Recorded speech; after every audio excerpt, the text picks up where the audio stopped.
Iran और Israel के संघर्ष में अमेरिका के हस्तक्षेप के बाद ईरान के सर्वोच्च नेता अयातुल्ला अली खेमेनेई ने अमेरिका को धमकी देते हुए जारी संघर्ष से दूर रहने की चेतावनी दी है। ईरान ने कहा कि अगर अमेरिका दोनों देशों के बीच जारी संघर्ष में लगातार हस्तक्षेप करेगा तो उसको गंभीर परिणाम भुगतने होंगे। वहीं प्रधानमंत्री नरेंद्र मोदी ने ईरान के राष्ट्रपति पेशकियान से फोन पर बातचीत की। इस दौरान संघर्ष की स्थिति को बातचीत से सुलझाने की अपील की गई। वहीं भारत ने 1713 भारतीयों को ऑपरेशन सिंधु के तहत ईरान से बाहर निकाला है। और ईरान और इजरायल के बीच संघर्ष और भारत द्वारा चलाए जा रहे ऑपरेशन सिंधु पर और अधिक जानकारी के लिए बात करते हैं पूर्व राजनयिक गौरी शंकर गुप्ता से।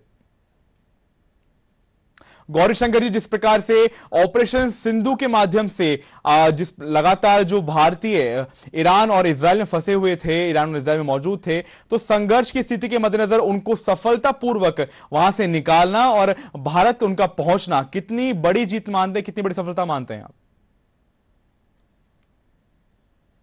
रक्षा जी, आपको नमस्कार। आप दूरदर्शन के सभी दर्शकों को नमस्कार।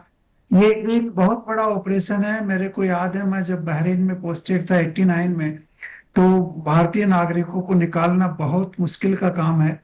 और ये पर्टिकुलरली जब युद्ध आरंभ हो रहा है और मिसाइल्स एक दूसरे के ऊपर दागी जा रही हैं, इसके बीच में इन सबको निकालना एक बहुत ही महत्वपूर्ण और रिस्की अफेयर है।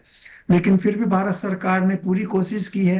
ईरान सरकार से डायरेक्ट फ्लाइट्स के लिए भी अप्रूवल ले ली है। इसके अलावा आर्मीनिया के थ्रू हम रोड के मार्ग से आर्मीनिया ले जाके और वहां से हम उनको जी दिल्ली फ्लाई कर रहे हैं। ये एक बहुत बड़ा ऑपरेशन है। इधर भी वो समुद्र के रास्ते से इजराइल से लोग निकल के आ रहे हैं। जी तो ये भारत सरकार को मैं बहुत बधाई देना चाहूंगा कि इतना मुश्किल काम होते हुए भी इन्होंने बड़ी आसानी से इस कार्य को निभाया है और निभा रहे हैं। बिल्कुल बिल्कुल, क्योंकि साथ ही साथ में दोनों देशों के बीच में जो इस संघर्ष का जो अभी स्थिति बनी हुई है, इसके साथ में जो भारत का जो रुख है वो किस प्रकार आगे होने वाला है गौरीशंकर जी। साथ ही साथ में अगर व्यापार की दृष्टि से हम बात करें, तेल की दृष्टि से बात करें, आयात निर्यात की दृष्टि से बात करें, तो भी इस संघर्ष के बहुत सारे परिणाम हो सकते हैं। क्या राय है आपकी?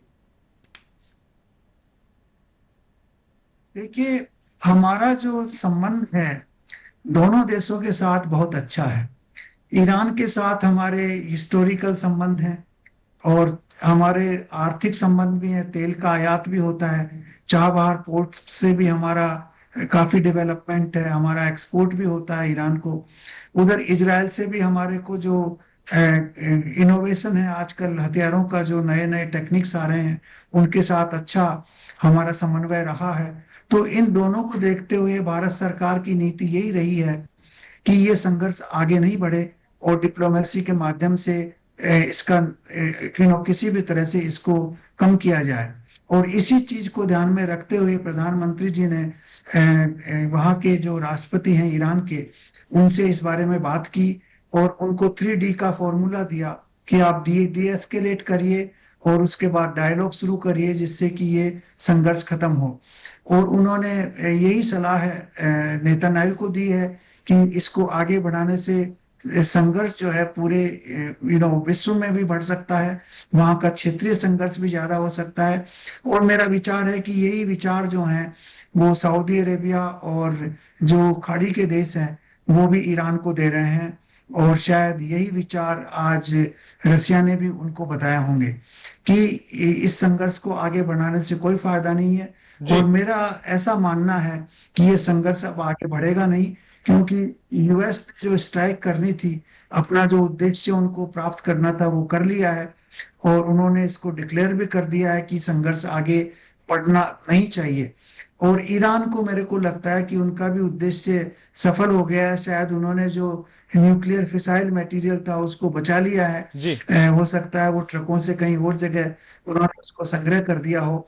और उनका भी जो बेसिक उद्देश्य था उसको बचाने का वो सफल हो गया है। जी तो मैं यही आशा करता हूँ कि इन दोनों चीजों को देखते हुए ये संघर्ष शायद आगे नहीं बढ़े। बिल्कुल और बिल्कुल। इसीलिए ईरान ने अमेरिकन अड्डों पे अभी तक स्ट्राइक नहीं किया है, क्योंकि अमेरिकन अड्डों पे स्ट्राइक करने से ये संघर्ष किस गति से और किस बिल्कुल बिल्कुल। दिशा जी में जी आगे बढ़ सकता है वो बड़ा जी अनप्रिडिक्टेबल है। बिल्कुल गौरीशंकर, क्योंकि जो भारत है, भारत का रुख साफ है कि भारत दोनों देशों के साथ में है, परंतु जिस प्रकार से जो स्थिति है, जो संघर्ष की स्थिति है, न केवल प्रधानमंत्री नरेंद्र मोदी ने आगे बातचीत की, बल्कि ये भी राय दी कि जो संघर्ष है उसका हल केवल बातचीत से ही निकाला जा सकता है। बहरहाल लगातार ऑपरेशन सिंधु के माध्यम से जो भारतीय वहां फंसे हुए उनको निकालने का प्रयास किया जा रहा है, और जो अहम है कि जो एयरबेस है, जो उसको सिर्फ भारतीय लोगों को निकालने के लिए उसको स्पेशली, उसको खास तौर पर उसको खोला गया।